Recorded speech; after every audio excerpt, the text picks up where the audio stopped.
Bonjour, bienvenue à Sport International. Match nul de 0-0 entre le Canada et la Jamaïque dans les qualifications pour la Coupe du monde de la CONCACAF.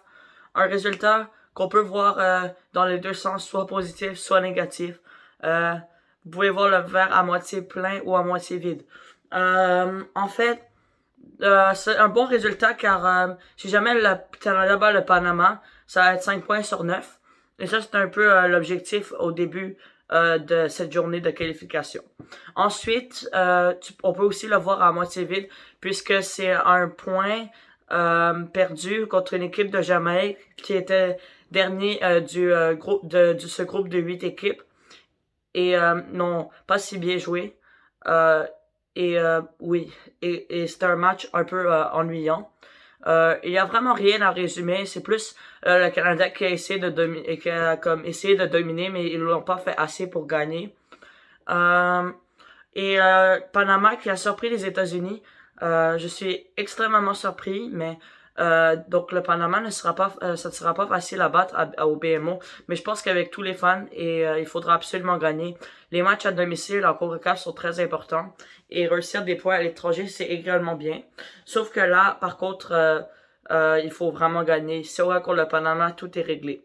Pour l'instant, le Canada est quatrième. Par contre, Davis a connu tout un match. Mais le problème, c'est que on n'a pas de support pour Davis en ce moment. Surtout avec la suspension des joueurs et les blessures. L'équipe n'a pas du tout l'air pareil sur papier de ce qu'elle est d'habitude. Je veux dire, ils ont joué sans Buchanan, sans Atiba Hutchinson, sans Victoria, sans Laria. Et également, il y a Atiba Hutchinson qui est blessé. Mais surtout Kyle Larry. On sent beaucoup un manque de enfance. Et on sent qu'il manque ce gars-là qui va marquer le but après les chances. Je pense que vraiment Larry va énormément aider. C'est très dommage qu'il soit blessé parce que je pense que dans les 3 matchs, le Canada aurait une chance de gagner avec lui.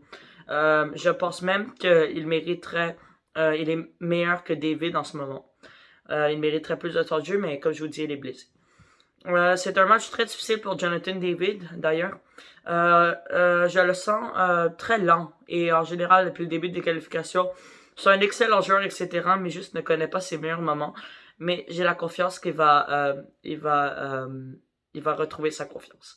Euh, Maintenant, juste parler rapidement du match contre le Panama.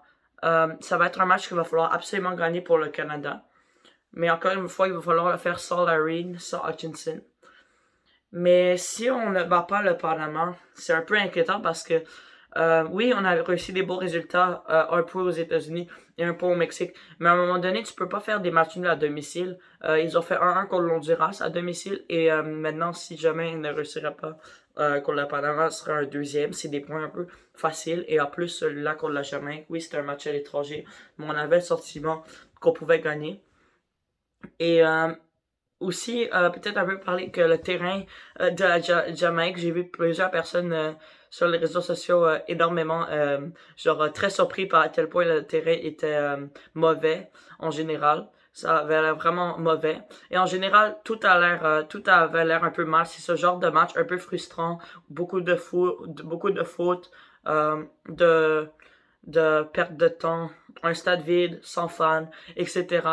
Et je dirais pas du soccer ennuyant parce qu'en deuxième mi-temps c'était comme une bonne mi-temps, mais du soccer un peu moins élevé en intensité que d'habitude. Mais bon, ça va être une différente histoire pour le Panama puisque maintenant le Canada jouera devant leurs partisans au BMO Field et ils vont donc ça sera déjà moins ennuyant sur le niveau atmosphère, sur le niveau du stade, mais en plus le Panama est une équipe nettement meilleure que la Jamaïque en général. Ils viennent de battre les États-Unis, ce qui est une énorme surprise. Les États-Unis, c'est un peu comme le Canada, il manque de joueurs importants. Et ça tire à avantage aux équipes un peu plus petites. Mais bon, le Panama qui reste une très bonne équipe. Goldo, il me fait très peur au milieu de terrain. Mais ils ont une équipe avec beaucoup de joueurs de la MLS. Ce sera pas facile à gagner, mais c'est pas une question si c'est facile ou non. Tu veux faire la Coupe du Monde, tu dois battre le Panama. Si tu es une équipe en Coupe du Monde, c'est absolument obligatoire à domicile. Je vois vraiment pas comment l'équipe peut se déplacer après une défaite, surtout qu'il y aura un match contre le Costa Rica qui sera très coriace et le Mexique juste après. Je pense vraiment que ce match contre le Panama, c'est une obligation. La victoire est obligatoire, impérative. Tout le monde le sait, les joueurs vont être conscients. Puis ça sera pas facile sans Larry, ça sera pas facile sans Hutchinson, mais il faut trouver une façon de gagner, absolument. Euh, Aussi, pour la Jamaïque, c'est quand même un gros point, mais il reste qu'ils sont encore très éloignés de ce qu'ils veulent. Et la CONCACAF, un peu comme la MLS, est très serré en ce moment dans le classement.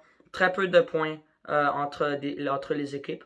D'ailleurs, le Mexique mène 1-0 contre l'Honduras et on verra s'ils vont gagner. Mais probablement, c'est la dernière fois que j'ai vu, mais peut-être que maintenant c'est plus. Je sais que un joueur du Honduras a un carton rouge. En tout cas, merci beaucoup de m'avoir écouté et bonne soirée.